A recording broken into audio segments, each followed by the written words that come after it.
போட்டு தண்டிகை செய்வோமே, தாங்க முடியுமா? அதனால் ஒருபோதும் புறக்கணிக்க மாட்டோம் சொன்னாங்க. உலகங்களில் படிக்கிற மாணவியே நீ இது எச்சமாக இருக்கும்போது மதரசா படிக்கிற மாணவி நீ இப்படி பேசலாமா? அதுலப்பா முன்ன பின்ன பர்தா போட்டு பழக்கம் இல்ல, புதுசா போட வெக்கமா இருக்கு. அட்ராஸ் அக்கா, அப்படி போடு. அதனால அல்லாஹ்வின் கோபத்தையும் அன்னாரின் சாபத்தையும் பெற்று தரும் மறைகிற ஆடைகளை அணிவதற்கு வெக்கமா இல்ல? மெல்லிசான உடைகளை அணிந்து மேக்கப்புகளை போட்டுக்கொண்டு ஊரெல்லாம் சுற்றி வர மனசுல உறுத்தல பெண்ணியத்தின் கண்ணியத்தை பர்தாவை அணிவதற்கு மட்டும் வெக்கமா இருக்குதா? நல்லா இருக்குதுமா உன்னோட வெக்கம். சரி, நம்ம பார்க்க சுமாரா இருந்தா பர்தா போட்டு மறைக்கலாம். சிவப்பா அழகா இருக்கும் போது ஏன் பர்தா போடணும்? பார்த்து ரசிக்கத்தால அழகு. ஆமா, ரசிக்கதான் நல்லது. யார் ரசிக்க? கண்டவங்கெல்லாம் கண்டு ரசிக்கவா? கட்டிய கணவன் கண்டு ரசிக்கவா? அந்நிய ஆண்கள் பார்ப்பதற்காகவா ஆண்டவன் படைத்த பாத்திமா நாயருக்கு இல்லாத அழகா? அவர்கள் என்ன இப்படி அடைந்தார்கள்? வீட்டில் கணவனுக்கு மட்டும் கண்ணுக்கு அழகாய் காட்சி தந்தார்கள். வெளியிலோ யாருமே அடையாளம் கண்டு கொள்ள முடியாத அளவுக்கு கடினமான உடையெல்லாம் அணிந்து சென்றார்கள். அன்று குமரி கூட வெளியில் செல்லும் போது கிழவி போல நடமாடி பெண்ணினத்திற்கு பெருமை சேர்ந்தார்கள். இது கிழவி கூட வெளியில் செல்லும் போது மேக்கப்புகளை போட்டுக்கொண்டு குமரி போல நடமாடி குடியை கேட்டார்கள். காலக்கொடுமை பார்த்தீர்களா? நபிநாயகம் ஸல்லல்லாஹு அவர்கள் மிஹ்ராஜுக்கு சென்ற போது ஒரு நரகத்தின் காட்சியை கண்டார்கள். சில பெண்கள் அவர்களுடைய 2 கால்களுக்கிடையே நெருப்பை மூட்டப்பட்டு உடல் உறுப்புகள்லாம் முறிவாடிக் கொண்டிருந்தது. இவர்கள் யார்? ஏன் இப்படி வேதனை செய்யப்படுகிறார் என்று கேட்டதற்கு இவர்கள் தான் அந்நிய ஆண்கள் பார்ப்பதற்காக தங்கள் அலங்காரத்து கொண்டவர்கள் என்று சொல்லப்படுகிறார்கள். அது மட்டுமல்ல தோழி, எந்த பெண் அந்நிய ஆண்கள் பார்ப்பதற்காக ஒரே ஒரு முறை கண்ணுக்கு மைத்திட்டினாலும் மறுமையில் அல்லாஹ் முழுவதும் கண்ணங்கரே நாக்கி விடுவான். அவளுக்கு அஃப்ரை தீக்கிடங்காக மாட்டினாலும் என்னை நபிநாயகம் ஸல்லல்லாஹு அவர்கள் எச்சரித்துள்ளார்கள். அப்படி இருக்கிற அந்நிய ஆண்களிடம் நம் அழகை காட்டலாமா தோழி? சரி, அழகை காட்ட வேண்டாம், வீரத்தையும் காட்டக்கூடாதா? ஏன் காட்டக்கூடாது? தாராளமாக காட்டலாம். பர்தா போட்டால் எப்படியம்மா வீரம் பெரியடும்? என்னடிமா அதிசயமா இருக்கு? பர்தா போடுகிறதுக்கு கோலத்தனத்துக்கும் என்ன சம்பந்தம்? ஆமா, பர்தா என்பதே ஒரே அடிமைத்தனம் அல்லவா? பெண்களின் வீரம் எல்லாம் பர்தாக்குள் அடங்கி ஒடுங்கி போகிறது. இதை எப்படி அனுமதிக்க முடியும்? அது சரி, இவ்வளவுதானா நீ படிச்சது? எத்தனை பேரே உனக்கு காட்ட வேண்டும்? புர்கா போட்டுக்கொண்டு புரட்டி புரட்டி எடுக்கும் வீர மங்கைகளை ஒன்றா இரண்டா இஸ்லாத்தை புரட்டிப்பார். மொஹரயா மன்னர் ஜஹாங்கீரின் மனைவி நூர் ஜஹான் அவர்கள் புலியை அடக்கிய வீர பெண்மணி அல்லவா? ஒரு முறை தன்னை தனியாக ஒரே சமயத்தில் 4 புலிகளை வேட்டையாடிவிட்டு வெற்றியுடன் திரும்பி வந்தாராம். பல போர்களுக்கு போர் புரிந்த நூர் ஜஹான் அவரது வீரத்திற்கு ஒருபோதும் தடையாக இருந்ததே பர்தா. அது மட்டுமா, காதிசியா போரிலே ஒரு சஹாபி பெண்மணி தனது 4 புதல்வர்களுக்கு வீரத்தை சொல்லிக் கொடுத்து போருக்கு தயார் செய்து அனுப்பினாரே, அந்த பெண்மணி புர்காவை புறக்கணித்தவரா? சுஃபின் போரை தலைமை தாங்கி நடத்திய அன்னை ஆயிஷா ரலியல்லாஹு அன்ஹா வீரத்தில் குறைந்தவர்களா? பர்தாவை தூக்கி எறிந்துவிட்டு தான் வீரத்தை காட்டினார்களா? தோழி, அதெல்லாம் அந்த காலம். இன்றைக்கு நாகரிகம் வளர்ந்து விட்டது, சுதந்திரம் கூடிவிட்டது. கலர் கலரா ஆடைகள், டிசைன் டிசைனா சேலைகள் இதெல்லாம் அணிந்து சுதந்திரமா கீழ விட்டுட்டு எங்கே போனாலும் புர்கா போடு என்று சொல்லி சுதந்திரத்தை பறிக்கலாமா தோழி?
தண்ணி வைக்கிறான். தம்பி இப்பெல்லாம் நின்று கொண்டு தண்ணியை குடிக்க கூடாது, உட்காந்து நேரமாக குடிக்கலாமே. ஏன் நின்னுட்டே தண்ணி குடிச்சா உள்ள இறங்காதா?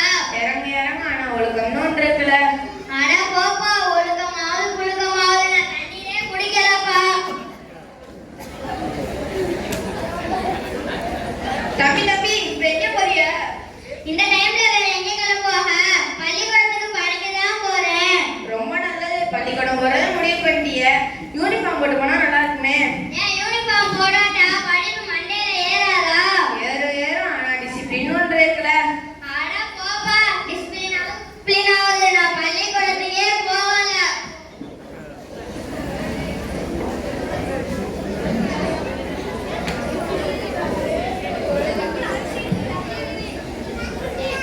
தம்பி இப்ப என்ன பண்ண போறிய? தொழுவ வச்சிருக்க பார்த்தா தெரியல, நான் தொழுவ போறேன். மாசால எத்தனையோ பேர் பள்ளி திசையே தெரியாமல் இருக்குமோன்னு தெரியாமிட்டாய். ஆனால் என்ன ஆனால்? அல்லாம நிக்க முடிவு பண்ணிட்டிய. தலையை மனசுதான் நல்லா இருக்குமே. ஏன் தொப்பி போடாட்டா தொழுக சேராதோ, வானத்துல ஏறாதோ? ஏறும், ஆனா ஒழுக்கம்னு ஒன்று இருக்குல்ல. அட போப்பா, ஒழுக்கமாவது புழுக்கமாவது நான் தொழுகவே போகல. தம்பி கொஞ்சம் நில்லுங்க. இது என்ன முடிவு?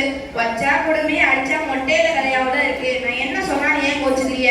நின்று கொண்டு சாப்பிட்டீங்க, உட்காந்து சாப்பிட சொன்னேன். சாப்பாடு எல்லாம் தூக்கி போயிட்டியே, யாருக்கு நஷ்டம்? எனக்கு தான் நஷ்டம். நின்று கொண்டு தண்ணீர் குடிச்சிய, உட்காந்து தண்ணீர் குடிக்க சொன்னேன். தண்ணீரே விழா தூக்கி போயிட்டியே, யாருக்கு நஷ்டம்? எனக்கு தான் நஷ்டம். யூனிஃபார்ம் போட்டு ஸ்கூலுக்கு போக சொன்னேன். ஸ்கூலுக்கே போறேன் போயிட்டியே, யாருக்கு நஷ்டம்? எனக்கு தான் நஷ்டம். தொப்பி போட்டு தொலை சொன்னேன். தொழுதே போறேன் போயிட்டியே, யாருக்கு நஷ்டம்? எனக்கு தான் நஷ்டம்.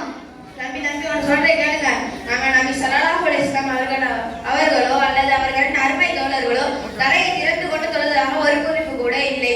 அதற்கு மாறாக நபி அவர்கள் தொப்பி அணிந்தார்கள் மற்றும் பல நேரங்களில் வெண்மை நிற தொப்பியை விரும்பி அணிந்தார்கள் எனவும் பல நபிமொழிகளில் வந்துள்ளன. எனவே தொப்பி என்பது நமது அடையாள சின்னம். அதை அணிவதே நமது எண்ணம். சரி, அப்படியா? இனிமேல் உட்கார்ந்து சாப்பிடுவேன், உட்கார்ந்து தண்ணி குடிப்பேன், யூனிஃபார்ம் போட்டு பள்ளிக்கூடம் போவேன், தொப்பி அணிந்து தொழுவேன், முடிந்தால் தலப்பாக்க அணிந்து தொழுகிறேன். சரிடா அண்ணா? ஏதோ டாக்டர் சொன்ன மாதிரி இருந்துச்சு. அல்லாஹ் அண்ணனை போய் போடா வாடா சொல்லுவாங்களா அண்ணா?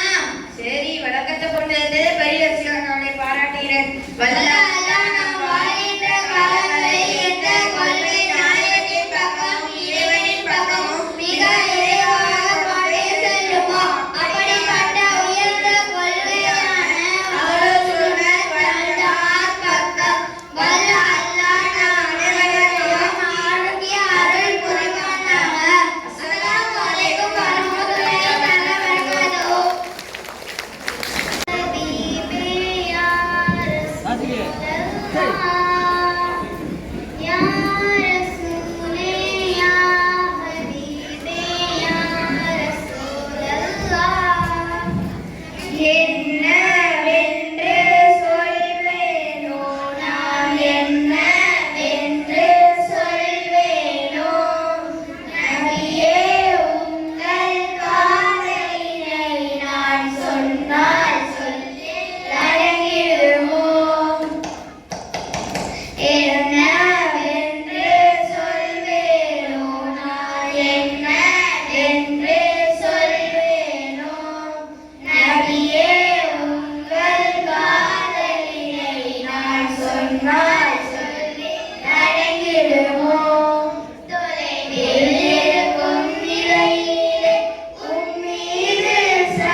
காலமாக கிடைக்கின்ற படிப்பினைகளின் படி நடக்கக்கூடிய தௌஃபீகை வல்ல அல்லாஹ் நம் அனைவருக்கும் தருவானாக என்று துவாவோடு ஆரம்பம் செய்கிறேன்.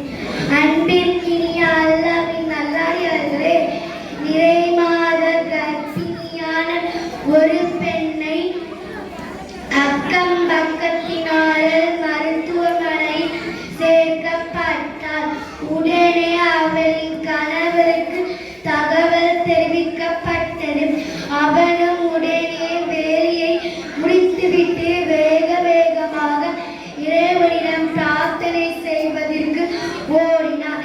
இறைவனிடம் மனமுருகி வேண்டினார். உன் தோன்றிய பிரார்த்தனை என்னவென்று என்னிடம் சொல், நான் நிறைவேற்றி வைக்கிறேன். ஆனால் ஒரு கண்டிஷன், அதற்கு கைமாறாக நீ என்ன செய்வாய்? நான் சொல்வதை கேட்க வேண்டும். இறைவனும் அவனின் கட்டளை ஏற்றுக்கொண்டு அவன் தன் மனதில் உள்ள வேண்டுகோளை இறைவனிடம் கூறினான். அது என்றால் அவன் மனைவிக்கு ஆண் குழந்தைதான் பிறக்க வேண்டும், பெண் குழந்தை வேண்டாம் என்று வேண்டிக் கொண்டான். இறைவனின் அவன் முன் தோன்றிய பிரார்த்தனை நிறைவேற்றினான். இறைவா, இப்போது உனது வேண்டுகோள் என்னவென்று என்னிடம் சொல். எனது வேண்டுகோள் காலம் வரும்பொழுது நான் கேட்கிறேன். சுமார் 25 வருடங்கள் கழித்து அவனின் கனவில் இறைவன் தோன்றி அவனின் வேண்டுகோளை வைத்தான்.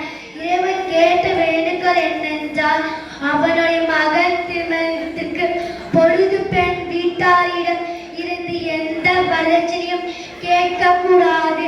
உன் மருமகளுக்கு நீ வரட்சணை கொடுத்து வீட்டிற்கு அழைத்து வா. இதை கேட்டு அதிர்ந்து போனான். பெண் பிள்ளை பிறந்தால் வரட்சணை தர வேண்டுமே என்றுதான் உன்னிடம் ஆண் பிள்ளை கேட்டேன். கேட்டது போல் ஆண் பிள்ளை கொடுத்து விட்டு இப்படி ஒரு பாரத்தை தலை சுமைக்கிறாயே. அன்பிற்கினிய அல்லாஹ்வின் நல்லடியார்களே, உன்னை சுமக்க ஒரு பெண் வேண்டும், நீ துணம் செய்து ஒரு பெண் வேண்டும், உன்னை அரவணைக்க ஒரு பெண் வேண்டும், உன்னை நினைத்தே உனக்காக உருக ஒரு பெண் வேண்டும், உன் மகனுக்கு துணம் செய்து கொள்ள ஒரு பெண் வேண்டும். உன் வாழ்க்கையில் பங்கு கொண்ட இத்தனை பெண்கள் உனக்கு பாரமாக தெரியவில்லை. ஆனால் அறியாத அந்த பெண் சிசு மட்டும் எப்படி ஒரு பாரமானது? நீ எவ்வளவு வளர்ச்சியை கேட்டாலும் பெண்ணை பெற்றோர்கள் தர வேண்டும். ஆனால் உன்னிடம் யாரும் கேட்கக்கூடாது. நீ எப்படி நியாயம்? அன்பிற்குரியவர்களே, வளர்ச்சியை கேட்பதை நிறுத்தினாலே போதும். யாருக்கும் பெண்களை பாரமாக தெரியாது. வல்ல அல்லாஹ் வரக்கூடிய காலங்களில் திருமணங்கள் நடைபெறுகின்ற வளர்ச்சி போன்ற அறங்களை விட்டு முழுமையாக இஸ்லாமிய சமுதாயத்தை பாதுகாத்து சுன்னத்தான அடிப்படையில் திருமணம் செய்து கொள்ள பார்க்கிறேன். சுவானத்தில் கணவன் மலைக்கத்தில் ஒழுகக்கூடிய பார்க்களையும் அல்லாஹ் ஊர்வாசிகளையும் அனைவருக்கும் தருவானாக. ஆமீன்.